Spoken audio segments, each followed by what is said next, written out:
Okay, so by this time you've all seen, or hopefully all seen, the film The Grand Illusion, and we're all masters of identity research by now as well.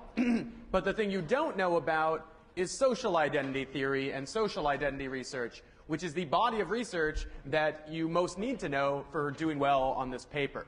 So today, what we're going to focus on is theory and research about social identity and social identity theory, about intergroup conflict, and then we're also going to talk about specifically the film The Grand Illusion, and try and give you some leverage, some analytical leverage, some places to grasp on as you go to analyze, comprehend, and understand this film.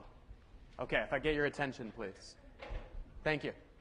So, really quickly, before we get started, what I want to do today is I want to review past stuff on identity that we've done over the last week or so, and just make sure that we're all, up to where we're at right now, and then dive into social identity theory, maybe do the first half or so of the social identity theory lecture, and then cut to the Grand Illusion after the break. Okay, that way you'll have some basic principles about social identity going into the weekend, so that if you want to, you can work on your paper then, and you'll also have all of the Grand Illusion material that I'll give you again before the weekend. So before we get started, a little bit of trivia. Who is this? Okay, the song that was playing before class was by what band? Damn right. And then what war was it about?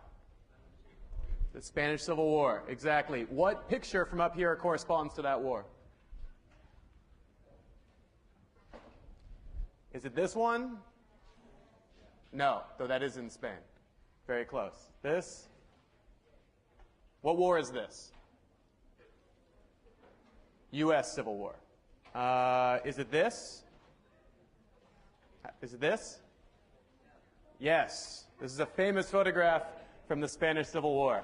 I think it's called like At the Moment of Dying or something like that. And what movie is this from? Damn right it is. Okay, that's good trivia. All right, so now there was no purpose to that except just to give you a little trivia test. Okay, so let's review some of what we've covered so far. By the way, our electronic system up here is going totally berserk haywire, so you'll have to show a little bit of patience at times. So we started talking about identity with the Zimbardo experiment. We started with the Zimbardo experiment. Why did we start with the Zimbardo experiment? The reason we started with the Zimbardo experiment was that it's a really good example of two things. One, the power of the situation, which doesn't particularly have anything special to do with identities. And then it's but we talked about that. We talked about the power of the situation. And in a way, we've been talking about the power of the situation the entire semester, right? But the other thing that the Zimbardo experiment is a really good example of is the power of roles and role identities and how subtle role cues can go a long way. And, all right, I have to go forward like this. So we got a definition in here some damn place about, roles. Roles are a set of expectations for appropriate behavior that are associated with a social position in a group. And one of the big reasons I wanted you to see this experiment, the film about this experiment, is because it's very good evidence that even very subtle cues that you should take on your role will have large effects, and you'll take it on very fluently. And so naturally, we segued from that to Goffman, who is the leading role theorist in the history of sociology. And the reason we think of Goffman as the leading role theorist in the history of sociology is because he's responsible for this idea called dramaturgical analysis, which says that roles aren't just important in everyday life, they are the basic structure of everyday life. Fundamentally, when you go into social interactions with other people, when you enter a social setting or a situation, you are playing a part, you're playing a role in a larger play. And everybody is sort of trying to maneuver around and make sure they've all got roughly the same script, the same set of expectations, and they get their lines right, and they maintain their character, their appropriate role in that situation. And so Goffman saw the world as a play.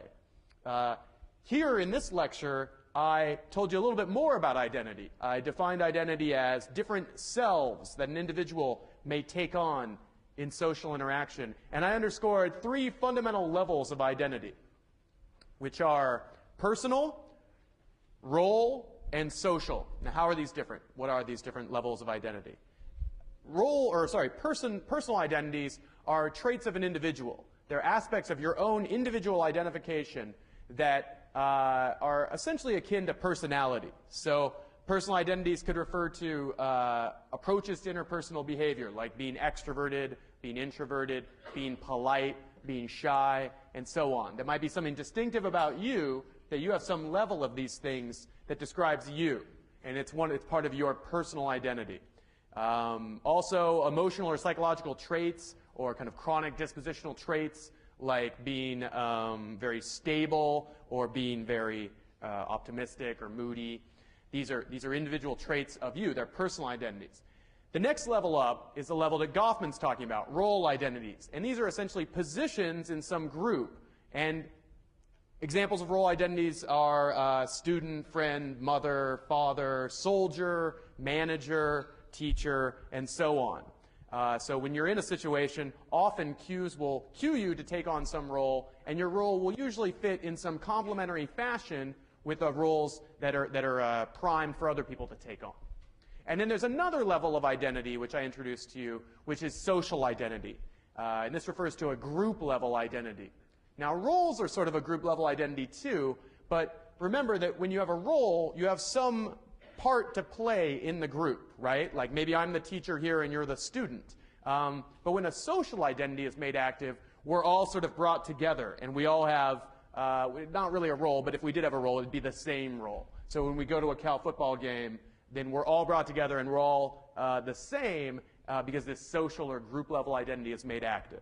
So some examples of that are national identification, racial or ethnic identification, political party identification. And when these identities are made active, you don't try to fit into a play where you play some distinctive role and other people play a different role. You try to be together and relatively the same with other people as everybody does roughly the same thing. Okay, so having said that, we'll now go into more depth on social identity theory, which is the leading theory of how group and social identities, which are the same thing, group/social identities, how they become active and how they direct behavior, what their effects are. Okay? Okay, so social identity theory is a very big theory. It covers a lot of ground. It starts with big abstractions, but it's very interesting, and it's very fundamental to understanding intergroup relations and intergroup conflict.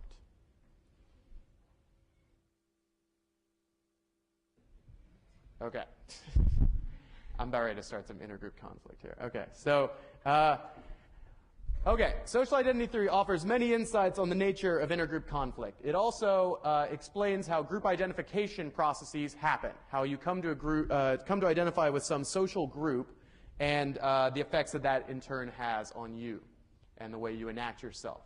So how people come to identify with groups, the consequences of group identification are what social identity theory is trying to explain.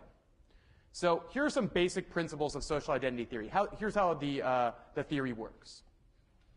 Okay, first, social identity theory starts with this idea that people have a natural tendency to categorize when they see contrast. And it starts with this idea that if you're going to see yourself as a member of a category, you're probably going to need some kind of contrast in order to see yourself as such. So contrast is necessary for category formation. There is no perceiving light without some knowledge or awareness of dark. There's no idea of what rural life would be without there being urban life. There'd be no sense of what it means to be poor unless there were rich people. And so your sense of your group category that you fit in requires that there be some contrast, that there be some other group that has different traits so that you can then see this group that you're in. So there is no group that you can identify with or feel that you're a member of until you see some outgroup. And this is, I mean, a very good example of this is, what time of the year are we most identifying as Cal football fans, the 95% of us that are loyal and true? What week is that? The week of the big game, exactly. Why is it the week of the big game that we then identify so strongly as Cal football fans? Because we're about to go to war with our salient outgroup. Our outgroup is never more salient than that week out of the year. And I won't even mention their names. I won't even. It's disgusting. Okay, so I'm really sorry. I'm always bringing that up, and it's so unpleasant. So we tend to identify, here's some more principles of social identity theory, and then I'll give you more detail and more examples on these. Thank you. We tend to identify with people who are similar to us and against those who are dissimilar. But this works in reverse as well. So we tend to see ourselves as more similar to our in-group and less like the out-group. So can you all please be quiet? Thank you. Okay, so this is a reciprocal process where we tend to form into groups with people that we perceive as similar to us and then perceive ourselves as dissimilar from the we tend to form into groups with people we see as being similar to us, and we tend to form into groups in opposition to people we see as dissimilar to us. But then there's this reciprocal effect where the people that we find ourselves in groups with, we tend to see ourselves as more similar to them than we did before when group formation started, and more dissimilar from the out-group. So why is it during the big game week that we identify with Cal folks and not with Stanford folks? Well, we have some sense that we have some shared similar characteristics with other Cal students, right? Or Cal people. We're all here at Cal, for example. That would be the simplest way. But we also have some other sense that we're the kind of people who go to public schools. We're not the kind of people that are mean and rude to other people. We're kind, we're generous, we stop on ethical experiments. There's a variety of things that we think we have in common. We're better at football, that kind of stuff. And then we don't identify with them because we think they have a bunch of traits that we don't have. So they're Stanford, they're there. I know. They're the kind of people that would go to a private school, an exclusionary private school that wouldn't let other people in, whatever. And we don't identify. They're very bad at football. They're not athletic. They're snobs, all that stuff. So on that basis, we pick our group, right? The one that we're more similar to. But then, in turn, we tend to then see ourselves as more similar to that group that we wound up in or that we identified with. So though you know which side to line up with, on Monday of the big game week, by Saturday morning, you should see yourself as very similar to the people in your in-group and very dissimilar to the out-group. Because group identification exaggerates this process of seeing similarity within the group and dissimilarity between groups. Okay. We'll talk about that some more as we start talking about some of the research. And note that this can be the case even if the two groups are not really that different. Obviously, that doesn't apply in this case. Those people are very, very different from us. But you could imagine some other case where groups identify against one another, but there really isn't that big of a difference between the two groups. I'm trying to think of an example. That's my job, to think of an example of this now. And I'm sort of struggling to. Well, study 2 will give a good example of this. There's a question back there. Yes?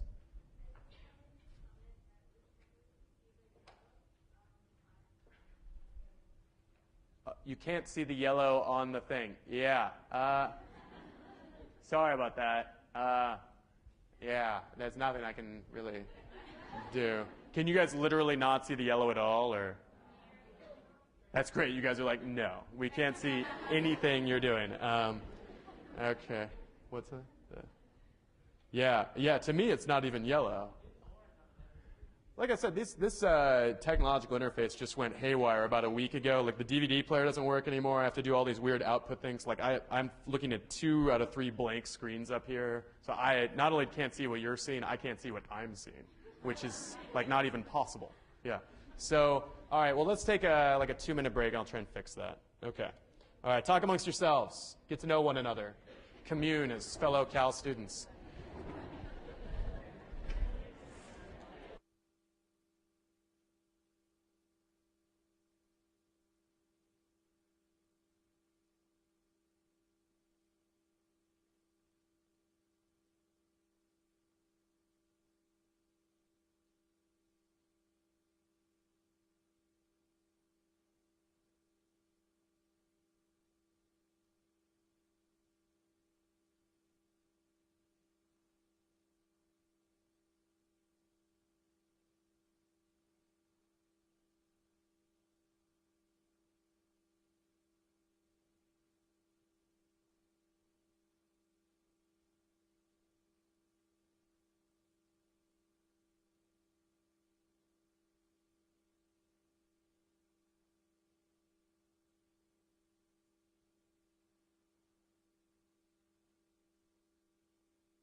Okay, if I get your attention, we're back in action.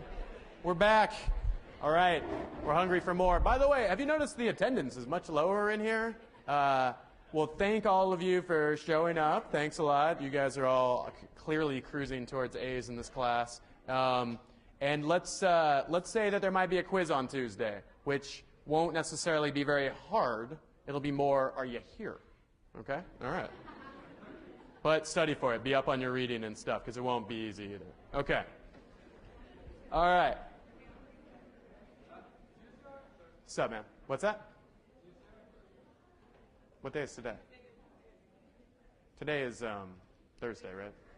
Yeah. Yes. So next class meeting, next Tuesday. Yeah. Yeah.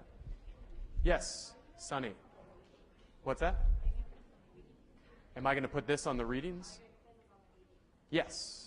Yes. Yeah, but that's not going to be a problem for you because you're always up on all the readings the week of the readings. So, right.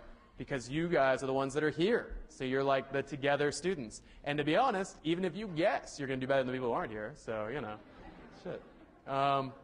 Okay, so now we can actually follow this lecture. And that's more gratifying and more educational. Yes, sir.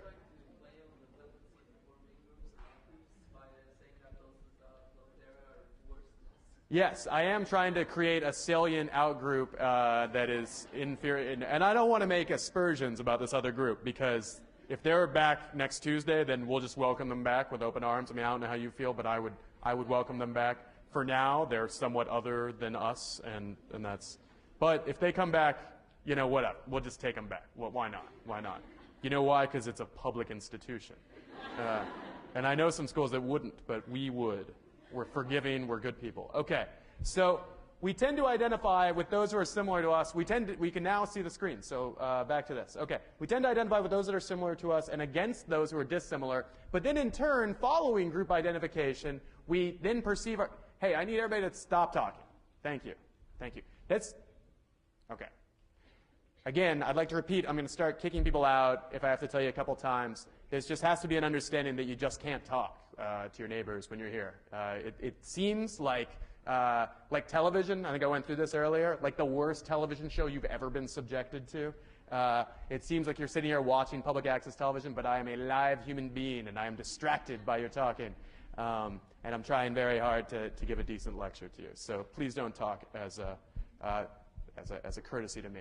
Okay, so this works in reverse as well, that after following group identification, we tend to perceive ourselves as more similar to the people that are in our group and more dissimilar from the people that are in the out group. So group identification comes from a few things. Perceived similarity, the presence of a dissimilar out group, the salience of group membership in some situation. Situations can make the fact that we're in a group and not in the other group more or less salient.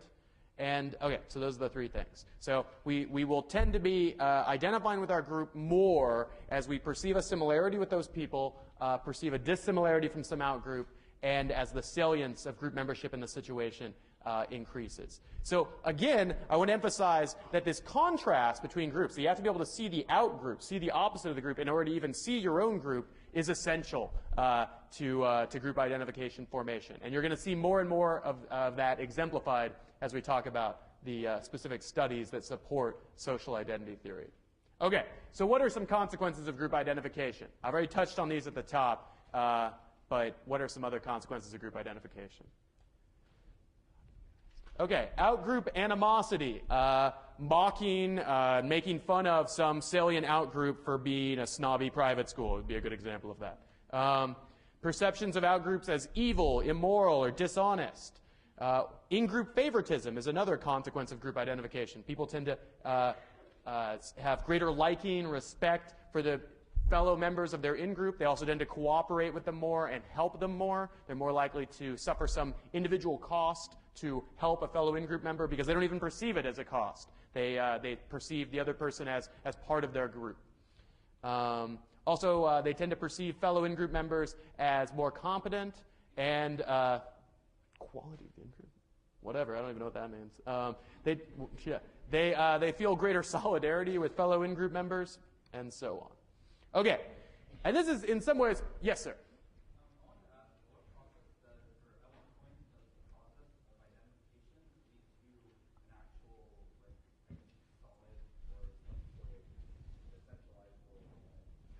I would say it's okay, so the question is, at what point does group identification lead to a relatively solidary feeling of groupness? Or I take that to be roughly your question.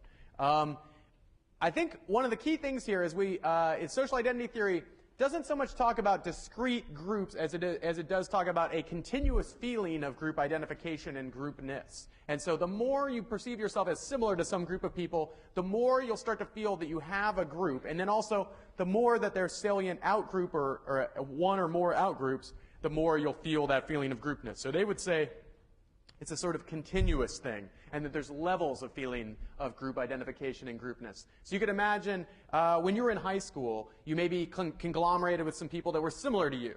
And as you spent more and more time with them, you maybe became somewhat more similar to one another. Your attitudes started to fall in line a little bit, and you started to develop a shared feeling of groupness. And then especially maybe if some other outgroup was hated by you, like the jocks or whatever, I don't know, then you maybe then felt even more groupness. And then when that outgroup came and stole all of your lunch money one day, then you really felt a feeling of groupness as you have this salient outgroup. And so again, that feeling of group identification is proportional to a feeling of similarity to the people in your group and dissimilarity from people outside your group. Okay. So I think when social identity theory really gets interesting is when it starts to tell you stories about when these group differences dissolve, when they go away. And that's basically a story of overarching identities. So overarching identities can be activated, which reduce within group identification and reduce intergroup hostilities. Okay? So if you're going so far through the lecture saying, okay, now I kind of understand some basic ingredients of how groups come to identify against one another, but how do they overcome that and then find some sort of similarity or peace between groups that pulls them together? Does social identity theory only tell us a story of when feelings of contrast, similarity, and dissimilarity drive groups of people apart? Or does it also tell us the story of when they might be brought back together? And it does tell us the story of how they can be brought back together. And that story is one of overarching identities. So one way that groups can be brought together is by having a common enemy. And this is perhaps the most commonly thought of basis for overarching identities to be triggered. And notice that when we say that two groups can be brought together by having a common enemy, we're basically saying that the same principles of social identity theory can be used to describe when groups come together, right? Because I was saying that when you have some salient outgroup that you feel dissimilar from and maybe feel some sort of conflict towards, then you tend to identify more with your group. Well, the same thing applies for why you might then overcome that hostility towards that outgroup. You might overcome that hostility towards that outgroup when both of you share another outgroup that's even more dissimilar and even more hated, perhaps. That will pull you together with somebody who might once have been an enemy. And I think this echoes balance theory, right? Where you're more likely to switch to having a positive tie towards somebody if you have the same shared negative tie towards something else. And so this could apply at a group level. So maybe our group and some other group doesn't like one another at time one, but then at time two, as we find that we both have this salient major hatred for some third group, then we start to switch maybe in order to achieve balance. Okay, so think about these Armageddon-type movies, these end-of-the-world movies, right? What is it in these movies that brings people together across, like, international lines? Just think back, pick any one of these movies. Most of them have Will Smith in them. So just think of, like, the last Will Smith movie you saw, and think about what brought people together in that film. It's some sort of alien attack, right? So the alien attack is the thing that creates world peace and harmony. All of a sudden the UN works really well, and we're all together, we're going around signing treaties, loving one another. Like Independence Day. Independence Day is a hilarious movie, by the way. This movie is so hilarious, and I can't tell you how many times I've watched this at like 3 p.m. on a Saturday, because I almost feel like it's on some channel every afternoon, every weekend day. It's on some channel, USA, TBS, who knows, but you'll find it. It's like your best friend, but it's sort of an annoying friend, who's always knocking on your door. So, Independence Day really sits the line on group identification in a hilarious way, right? Like, they sort of act like it's a jingoistic American film, right? It's called friggin' Independence Day, and you got the president like taking out aliens and stuff. So it's like very, very like go America. But then on the other end, it also has this whole story about these countries and nations coming together to fight the aliens. You only see these other countries and nations for like brief little snapshots just to establish the basic credibility of the plot. Because it would be implausible for the aliens to just come here to just attack America, you know? That would be ridiculous. But point being, in this film, we suddenly have no international problems, right? Why? Because the aliens have come to attack us, and we all have this problem. We all share information. When, like, Will Smith figures out how to take out the aliens, they immediately tell everybody around the world. And the same is true in, like, Armageddon or Deep Impact, or what's the one about global warming? Right, the one that's about global warming / cooling or whatever, yeah. Which, by the way, I like that movie even more than Independence Day. I mean, that is just a ridiculous film. This idea that global warming will lead to this, like, instant freeze, like, in situations, and you'll freeze in seconds. I just love this, you know. So I've watched that movie like 10 times or something. And I love The Grand Illusion, too. So I'm telling you, that's okay. So anyway, again, in that film, everybody comes together, right? The U.S. and Mexico start collaborating, dissolve their border, and all this stuff, you know. This is a classic story. And I think you've experienced this in everyday life as well. Like on elevators. A lot of people did breaching exercises that were about conduct on elevators. And I think one of the reasons is conduct on elevators is heavily normatively regulated. And I think the biggest norm on an elevator is shut the hell up, right? Like, just don't say anything, stare straight forward. And I found, you know, people would do breaches where they do stuff like just turn, 90 degrees and stare at the wall, and it was this massive breach. It just destroyed the elevator social fabric. Because elevators, you're not supposed to step out of line. You're not supposed to talk. You're not supposed to develop a friendship. And there's, I think one of the reasons is you don't have time, but also they're strangers. You're uncomfortably close with all these strangers. So we need some rules for this. So they just kind of spontaneously emerge these norms, and you just don't talk to them. But when do you talk to somebody on an elevator spontaneously? What floor? Yeah. If you're one of these Sunny's one of these polite people that actually presses the floor for you, I've met a few people like her. Those are good people to have on an elevator. Yeah. Exactly. When something goes wrong with the elevator, right? When you share in the experience of being persecuted by the elevator gods, then you start talking to the person next to you, right? Or even just a bump, even a bump, and you'll be like, "Whoa, that's weird," and you get a little bit nervous together, right? And then you come together, and then you fall in love, and it's beautiful, and it's just there's an Aerosmith song about it. So, okay, so and okay, totally inappropriate. So. Another example, what about when do you talk to, here's another example where you meet strangers in everyday life and there's a norm that you don't talk to them. When you're like waiting in line to get on an airplane flight or you're waiting in the waiting area, most people understand that there's a norm that you don't talk to one another. Unfortunately, most of the people I sit next to in these situations are not aware of this norm, and I end up getting into these long conversations, usually with people who have this faraway thing where they're just kind of on autopilot just talking to me because they're just talkers, and they're not even all there. They're just like, and then my son signed up for the army, and then that blah, blah, blah, and I'm like, you're not even really talking to me, So in any event, when you're waiting for the plane, when is it that you all start talking? When is it? Oh, okay. When you're on the plane, it's during turbulence. I totally agree. Okay, when you're on the plane, you're not supposed to talk either. Again, people don't always know this, but at least you're not supposed to talk to me. So, what brings people together and makes them talk to one another is turbulence, bumps on the flight. People start grabbing your hand and like holding you and asking you to like pray for them and stuff. And then another time when this happens that people, when you're in the airport, when people start talking, I think it's during flight delays, right? When they put up the thing that's like, your flight has been delayed an hour and a half, and then all of a sudden people start talking. And if it gets bad enough, like one time I was in line, and we were lining up to get on the plane, and they had made some sort of error, and there wasn't even a plane there or something. And so they were like, whoa, sorry, there's actually going to be like like an 18-hour delay or something, and we're not buying your hotel. And just like it was this absurd, extreme situation where they totally jerked us around. And then not only will you get like people identifying with one another, but you'll get like emergent collective action. Like we had like an airport revolution, And I was up there like talking truth to power and stuff. Like I was like, my voice was quavering, you know. I was like, it is not fair the way you're treating us, you know. And people were like rooting me on. They were like, do it, man, you know. I was like Che Guevara. I was like up in their faces. And we were suddenly all together. And all it took was like, I'm sure I'm hideously exaggerating. It was like an hour delay or something like that, you know. Yeah. I'm going off on these people.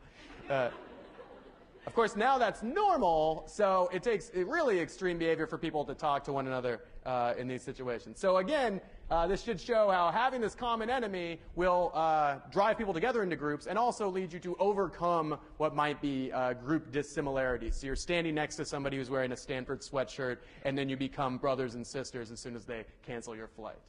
I know, well, that's an extreme example. That would never happen. But okay, so all right, another example, Japan and Germany during World War II. These countries, they had nothing to do with one another. They had nothing in common, nothing. In fact, Germany had an elaborate racial theory about how the Japanese and everyone that wasn't German, basically, was racially inferior to them.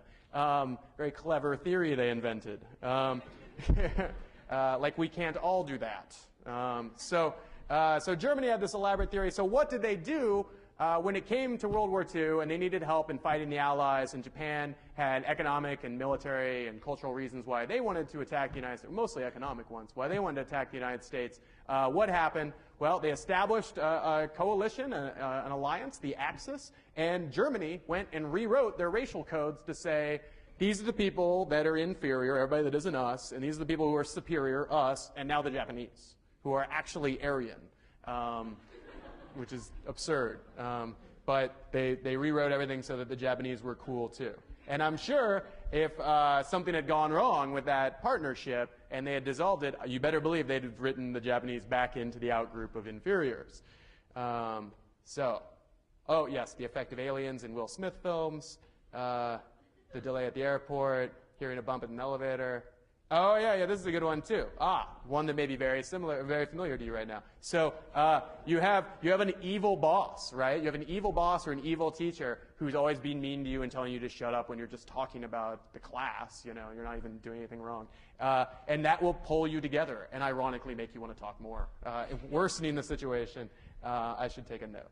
So, but I have had great solidarity with people that I worked with, where we had a bad boss, you know, people who I had nothing in common with. I had no reason to bond with.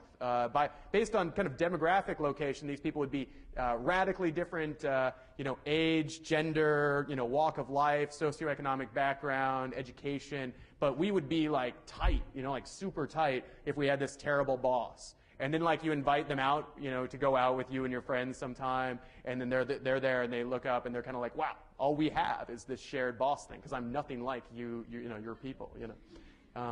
Anyway, so this illustrates the balance theory concept that my enemy's enemy is my friend. That if you share this negative valence social relation with some third party, then you'll become friends. So we both hate our boss, we both hate our teacher, so we become very close friends, even if we maybe don't have that much really in common.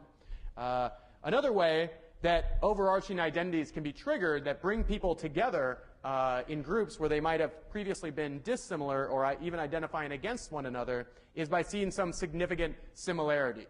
So besides just a common enemy. So circumstances may lead you to realize, oh, we're not so different. And this happens in lots of like buddy cop movies, you know. Well, this one and the next one, all three of these happen in the buddy cop movies. So the classic motif for a buddy cop film is that there's a white cop and a black cop, and they hate each other, and then eventually they love each other about 2 hours later. And one of the reasons is they find out, like, oh, we're both cops and fathers and whatever, you know, we have all this stuff in common. We're not so different after all. One nice thing about cultural progress in this country is this motif is going away in film because it was getting very, very tired, this motif. Okay, seeing some significant similarity can bring people together. And then also, by having and working towards some common goal, people can overcome identity differences. So say you have somebody that you wouldn't know them, you might even dislike them normally, but you find yourself assigned to a group project with them. Usually what will happen is you'll try to go along to get along, and you'll put forward your best face, and you'll try to be nice to them, and then you may even, as a result of this, become friends with them. And this is often the story of workplace friendships, right? Maybe you don't even have a bad boss, you don't have anything in common, you never really see anything that you have in common that's very significant any more than what you'd have with just anybody on the street. But because you've repeatedly had to work towards common goals, you develop these kind of positive feelings towards one another.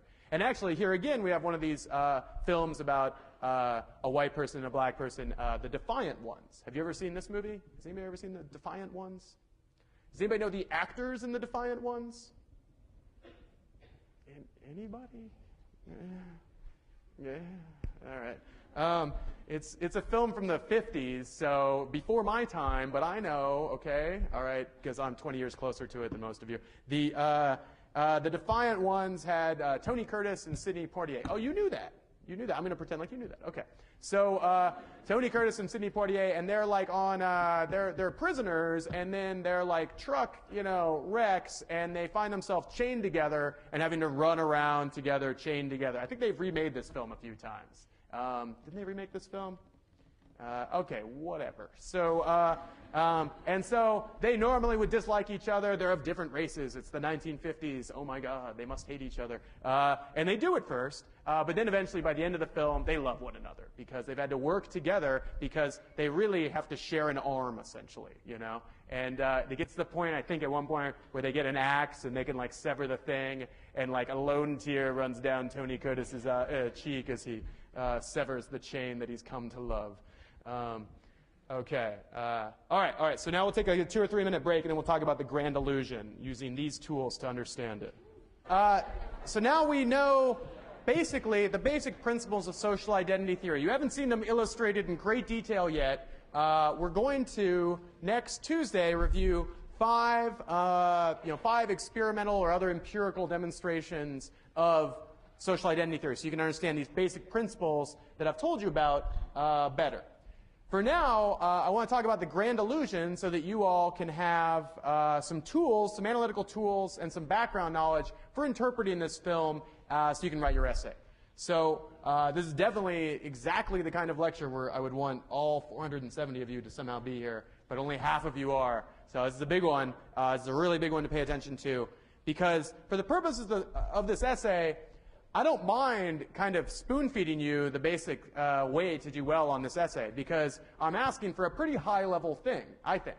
I'm asking you to take a really fancy-pants 1930s foreign black and white subtitled film, appreciate it, understand the cultural and social background of the film, which is not very challenging because it's, again, set in Europe in the 1930s, and get this film, which is not always easy. If you've watched it, it's sometimes kind of hard to follow the plot. And then interpret it using social identity theory, which is a theory that's new to you and is itself a very fancy-pants social psychology theory. So if you can execute this essay assignment, even with a lot of help from me, I'm very happy with you. Okay, so let's do that. Okay, so the grand illusion. How many of you have now seen this film? Okay, great. Of course, you're the kind of people that show up for class. So. Great. I'm glad you've all seen it, so now this will make a lot more sense. The Grand Illusion was set during World War I, which at the time was known as the Great War. Why did they call it the Great War? Because World War II hadn't happened yet. Now we know it as World War I. And World War I happened in Europe from 1914 to 1918, and this film takes place somewhere in the middle of there. I think, did they say? I guess you could probably figure it out because they make reference to a couple battles at different points in the film. And the film focuses most of all on the conflict between France and Germany, or the French and the Germans.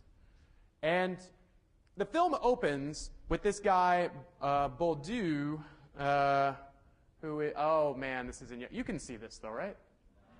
Are you kidding me? You can't see that? 2 minute break. Hold on. God damn. It's crushing. All right. I don't know why you guys can't see that. Okay. Obviously not their fault.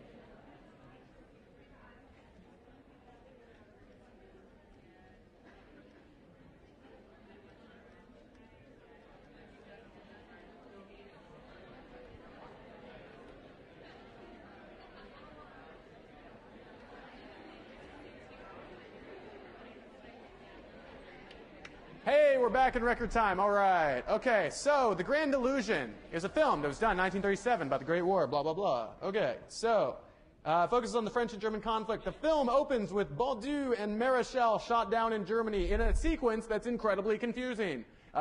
It starts in a diner, right, or in like a bar, cafe. It's France, so it must be a cafe. And they're right on one side of the border. And Baudu is an officer. He's this guy, he's this guy as well. And Maréchal is this guy, right? I have this right. Yes. Yeah. Okay. So that's Maréchal. Maréchal is a pilot, and Baudu is like an officer, and they're going to like scout out something. I don't know. They're going to scout out, like places to bomb Germans or something. So they go up in the plane. Oh no, there's a map, and there's something unclear about the map. And so they're like, oh, we're not sure if there may be troops here. Let's go up and check it out. So they get shot down, which you never see happen because this is 1937, and that would require an elaborate special effects team that they did not have. And what happens is it just opens in another cafe all of a sudden with this guy whose name is von Rolfenstein, which is a scary name. And von Rolfenstein, I think that's his name, von Rolfenstein, he's like in the other cafe doing essentially the same stuff they are. And then somebody comes in and reports, we've just shot down 2 people, what would you like to do with them? And he's like, if they're officers, bring them for lunch and we'll have a nice time, Right there, one of the illusions, the sort of illusion of difference between Germany and France being dissolved, right? Because this guy is being really nice to these people he just shot down. And the film is filled with these little ironies. Also at this point, they have this, they go past this poster in the bar that says something like, if you drink, you'll die, or something like that, which is definitely one of these little cute little ironies that Renoir is throwing in bars with anti-drinking posters. I'm sure you were all laughing when you saw that. So this is a totally confusing sequence, right? Because it opens in one cafe, and then, like, boom, just a cut, a dissolve shot, and then it's in another cafe. And the reason it confuses us is because we don't all know French and German, right? If we knew French and German, we'd know in the first scene they're speaking French, in the second scene they're speaking German. We'd be like, oh, we must be in Germany now. But we don't all know both those languages. However, it's a French film, right? So a French viewer would be like, oh, they're in Germany all of a sudden. That's very obvious. That guy's name is von Rolfenstein. He looks German, and they're speaking German now. Okay, so just to clarify, that's what's going on in the first scene. Also, by the way, Renoir is trying to both substantively and stylistically knock down these apparent group differences. So when he has the first scene set in a cafe in France on one side of the border, and then, presumably 30 yards to the east or something like that, they're in another cafe that's technically on the German side, and it looks the same, and it's confusing the hell out of us, he's actually trying to stylistically make a point, which is this cafe and that cafe are not so friggin' different, right? So our confusion is, he delights in our confusion. He's like, haha, look at how effectively I've constructed an illusion, or broken down an illusion. So anyway, following this very confusing opening scene, they travel to a series of prisoner of war camps trying to escape. And I think at one point, Baudu says, like golf courses are for playing golf, tennis courts are for playing tennis, prison camps are for breaking out of, which is cute. Okay. So here are our characters. Captain de Baudu, Rosenthal, Maréchal, and Captain von Rolfenstein. These are definitely our 4 main characters that you want to know. This is a funny picture of Maréchal. By the way, one of these guys was an enormous heartthrob actor at the time. Like, women swooned at his every move. Can you guess which one? It's like a multiple choice question. You've all said von Rolfenstein. I understand that. He's very attractive to me as well. But strangely, in 1930s France, it was this guy, Maréchal, which none of you said. So, I know, no, you all said that. Okay, so, all right, no, you're right. It is Maréchal. You basically all got it right. And I think you can see what everyone was talking about.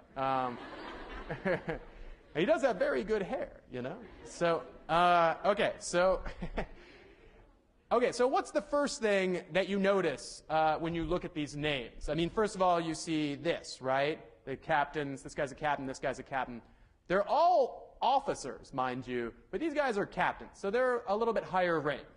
And let me ask you, what else do you notice about their names? Yes? 3 of them have French names. 1 of them has a German name. That's good. Anything? You? Yes? 2 of them are aristocrats. Now, how did you know that?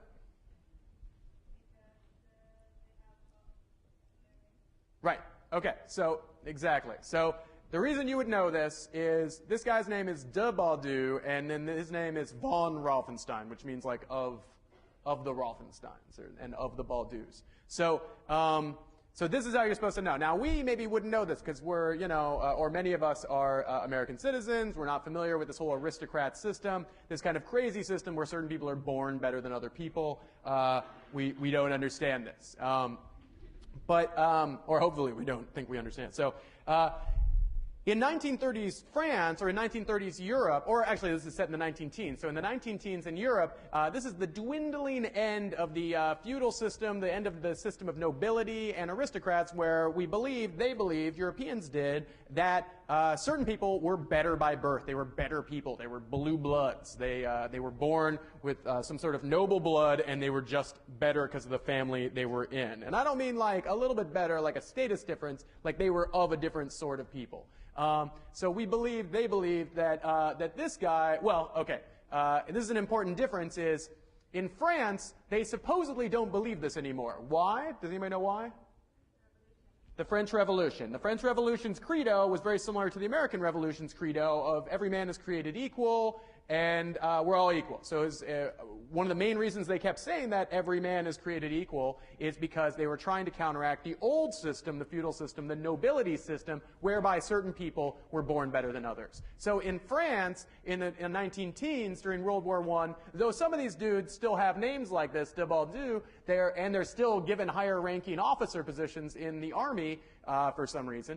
They're not believed anymore, technically, in the country to be better by birth. There may be a lagged kind of cultural belief that these people are better or higher status, but technically the belief in France is all men and women are created equal. Well, no, all men are created equal, and Mary Wollstonecraft wrote this cool thing about how women are too, and nobody took her seriously, and that's bogus. So, in any event, Captain von Rauffenstein is in Germany in the 19-teens, and they still have this belief. They have not had a French Revolution, and they still believe that the nobility are better by birth. And this difference between the French beliefs and the German beliefs, between de Baldu's embracing of the post-French Revolution ethos that the nobility is gone, and people with de in front of their names are no better than people without, de Baldu has dispensed with that old system of nobility, that belief.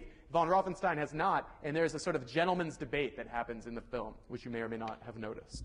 Okay, so let's return to the prompt for the essay. The prompt for the essay is for you to identify 3 bases of group difference in the grand illusion, explain how each basis of group difference either is or is not transcended, in other words, exposed to be an illusion in the film. Okay, so you're familiar with this prompt. So let's go through some, can you see that? Kind of. Okay, well, it's also online, so my apologies that it's not clearer. Okay, and I'll say each one. So let's go through some examples of what you might do, some bases of group difference that appear in the film, and whether or not they're revealed to be illusions or not. Okay, so a big obvious one is prisoner-prison guard, right? Prisoner-prison guard. This is a big difference. The prisoners are all, servants of the guards. The prison guards have total power over them. We have a Milgram obedience type scenario, a Zimbardo prison experiment type scenario. So is this group difference maintained, or is it broken down over the course of the film? It's often broken down in many situations. So what are examples in the film of where the prisoner-prison guard difference of hierarchy and status is broken down? Yes.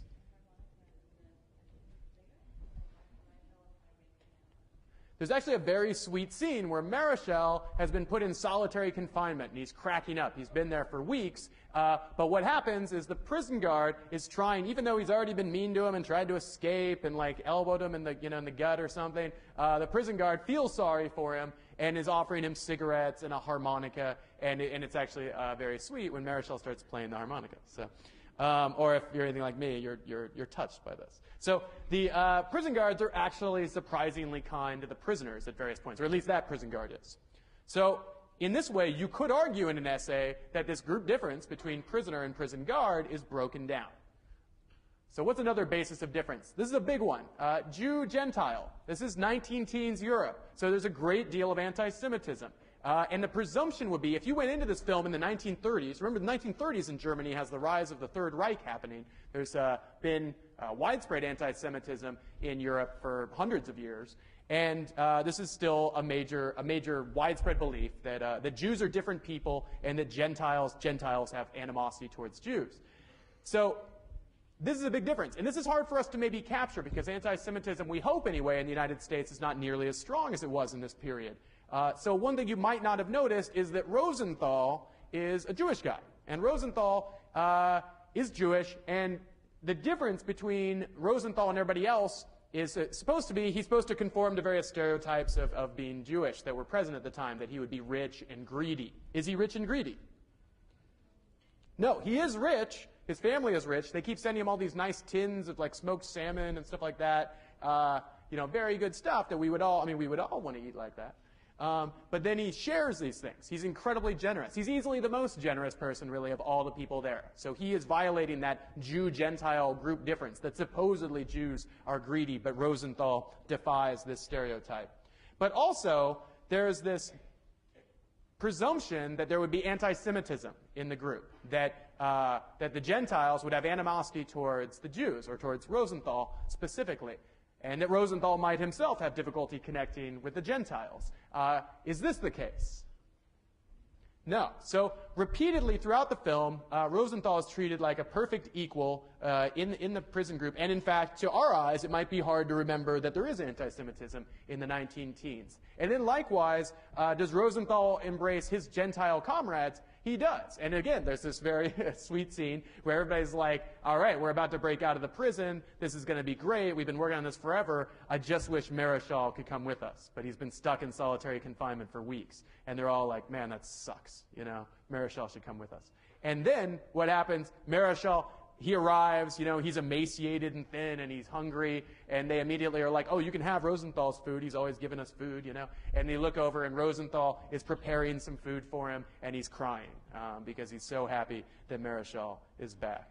And so this, this should say actually Marischal, not Bourdieu. Although Bourdieu and Rosenthal seem like they get along fine, but especially Marischal and Rosenthal. Why do they get along so well, Marischal and Rosenthal? Right, well, they escape together, right? They escape together, and they have a very common experience where they have to do a group task together, where they have to escape and repeatedly cooperate, and that brings them together. Okay, so another basis of group difference, the big one that I was talking about at the beginning when I asked you what was different about the people's names, is the difference between nobility and peasants. And I think what I was trying to tell you was that von Rolfenstein and de Bourdieu have a gentleman's debate about this. And this was kind of, in some ways, what Renoir most wanted to advertise in the film. I think he wanted this debate to be sort of the heart of this film, to be the biggest illusion that's shown to be, or the biggest basis of group difference that's shown to be an illusion. So, von Rolfenstein believes in the nobility system. It's still around in Germany, and he still endorses it privately. And he still thinks that the nobility are better than the peasants, right? When he shoots down de Bourdieu and Marischal at the beginning, what does he say? He says, find out if they're officers. If they're officers, invite them to lunch. And what he really means is find out if they're, landed aristocracy captains like de Bourdieu, in which case I want to have lunch with them. And he has all these conversations with Bourdieu where he's like, oh, are you related to Joe Bourdieu, from Paris? And he's like, oh, yes, that's my second aunt's third cousin. And it's like, oh, well, that person was of high fiber and good breeding. So they're always having these conversations. And then when von Rolfenstein leads an investigation of their shared quarters, their cell, he knows these people have been always trying to escape. So he knows that he needs to go in and check on them occasionally. What does he do when they get to Bourdieu's stuff? Exactly. He says that you don't need to search his stuff. He's a Bourdieu. And Bourdieu's like, no, I want you to search my stuff. I'm no different from them. And he's like, it is not necessary. And Bourdieu's like, well, we'll see about that, won't we?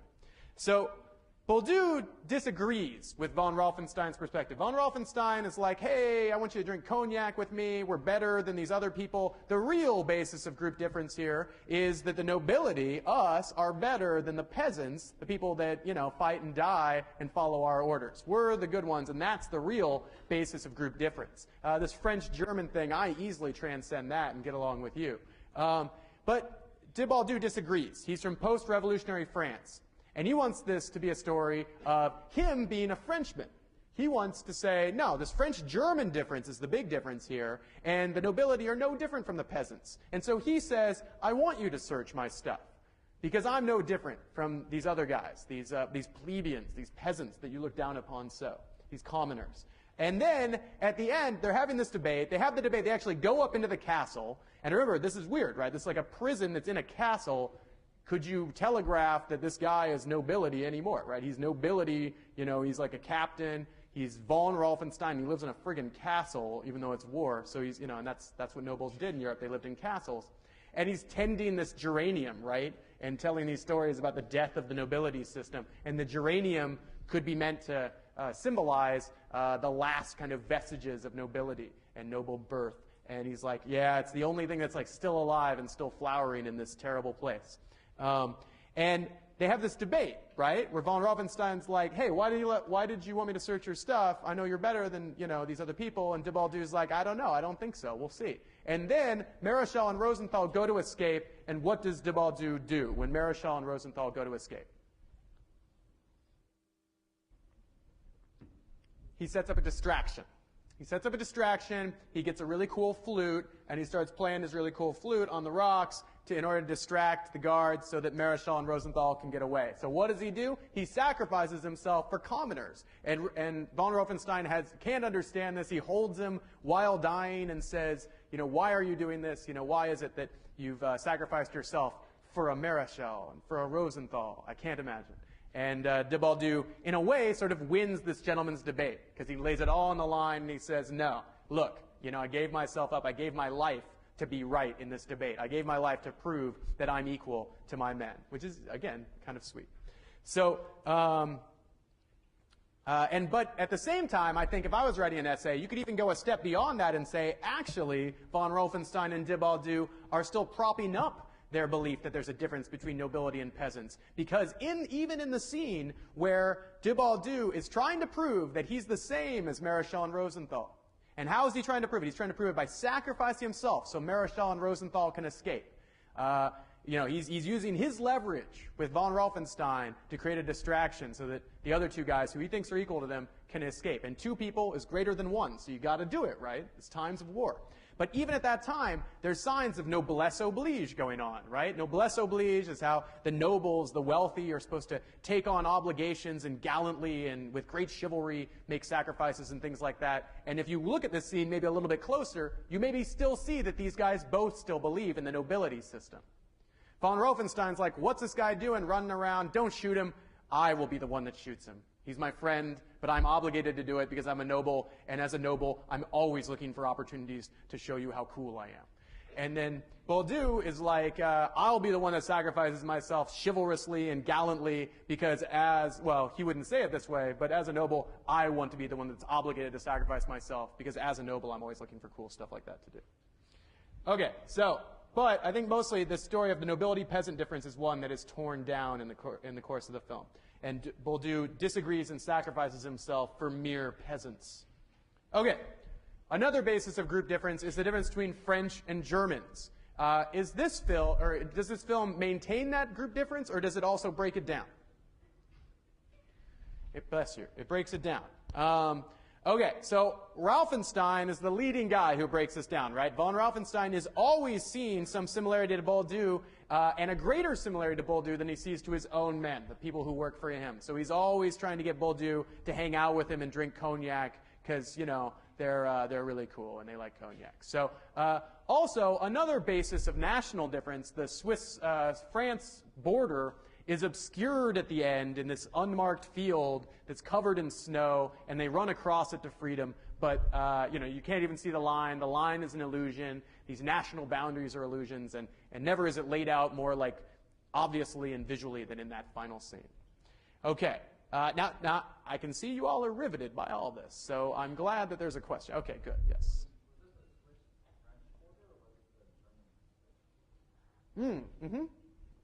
Right, what border was it? Yes, it was the German-Swiss border because they're escaping from Germany into Switzerland. Thank you. Yes, so ignore where that says Swiss-French. It should say Swiss-German. Very good. Okay, another basis of group difference that is broken down over the course of the film is the rich-poor difference. You would expect the rich to be somehow different people and to maybe identify against the poor. They have a lot in common. They have dissimilarities from the poor. But nonetheless, this basis of group difference is repeatedly torn down across the course of the film. De Baldu is sacrificing himself for Maréchal, who is a poor guy. Rosenthal shares his wealth with the other prisoners.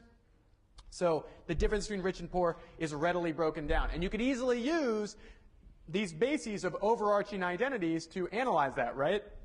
So what makes Rosenthal no longer better than and different from his poorer comrades when they find themselves in prison? Well, perhaps it has something to do with the fact that being in prison, there's this very salient basis of group similarity at work, right? They're all stuck in a friggin' prison. And then all of a sudden, they're all French citizens. They're all French soldiers, and that's a very salient identity. Also, there's a very salient outgroup. They're not the Germans. They're not these jerks that are their prison guards. And then also, they're locked into a common task. They're trying to dig their way out of the prison camp. In a way, social identity theory is designed for understanding this film. So, remember that another thing you're supposed to do as you analyze this film is talk about the transcending of group differences. We've been talking about that the whole time, but you need to use a concept from class, maybe from one of the lectures or from the Bgarc9vSj5I social identity theory reading. So you want to give a way in which a group difference is transcended or not. And then you want to use one of the ways in which overarching identities can be activated from the social identity theory lecture to interpret that. Okay, I'm sorry, that didn't totally make sense. Okay. Right. Oh, okay, sorry. What I'm saying here is that, remember, you have to use a concept from class, either from a lecture or from the reading, and one way to do that would work very well, tip, is to take one of the bases of overarching identities that I just discussed in the social identity theory lecture and apply that to explain how a group difference is overcome. Okay? So at one point you got to use a concept from class. That would be a really good way to do it. So what would be some examples of that? Remember that a way in which overarching identities could be overcome is by having a common enemy, right? So you could use that to explain how Baldu and Maréchal come to bond with one another, even though he's noble and a higher-ranking guy than Maréchal. Well, they have a desire to escape and defeat the Germans. So that common enemy brings them together and helps them transcend the nobility-peasant difference. Also, another basis or another way in which group differences are overcome is by seeing some significant similarity. And Rauffenstein's affection for Baldu could be seen in these terms. Von Rauffenstein says, hey, I'm a von Rauffenstein, you're a de Baldu, we got so much in common. This allows us to overcome the French-German difference and fall in love with one another. Good, you're still paying attention. Okay, that's good. Will you help me prune my geranium? By having and working towards some common goal. This is a third way in which people can overcome bases of group difference. And an example of this would be when Rosenthal and Maréchal escape, right? That transcends the Jew-Gentile difference because they have to come together and find a way to escape. Or all the differences amongst the people in the original prisoner of war camp are overcome as they go to build a tunnel out of the prisoner of war camp. And actually, there's a very cute moment where they try to go tell the Americans, right? The American guy comes in, his suitcase busts open, and Maréchal rushes over, and he's like telling them, there is, there's a tunnel in like Bgarc9vSj5I. You need to know about this. We almost dug our way out. I need to tell you. And he's like, oh, I'm sorry. I don't understand what you're talking about. I don't speak French. I don't know what you're talking about. This is a very cute little irony, right? Because this is a group similarity. They're allies fighting the Germans, but they can't even communicate. Sort of the opposite. Okay, so you want to identify three bases of group difference in the film. You want to explain how each one is or is not transcended in the film. So, for example, the rich-poor group difference is transcended when Rosenthal shares his food with the poor prisoners, that kind of thing. And you want to use at least one concept from the social identity theory lecture or the Stetson-Burke reading. one other example. Man, this has been like the least popular lecture in like the history of this class. Okay, so I will give you one more example of this. Here's an example of how you could use a concept from the lecture or the Stetson-Burke reading to explain how an overarching identity is activated that transcends a group difference. You could say that the difference between Jew and Gentile is transcended when Rosenthal and Marischal become friends following their escape. This is an example of how working towards a common goal, in this case escape from the prison, can help people transcend group differences that would otherwise generate animosity. Is this clear? Yeah. Okay. You only need to do this once in your paper, though wouldn't it be cool to do that multiple times? I think that'd be more impressive. Are there questions about this? All right. I'll see you guys next Tuesday then.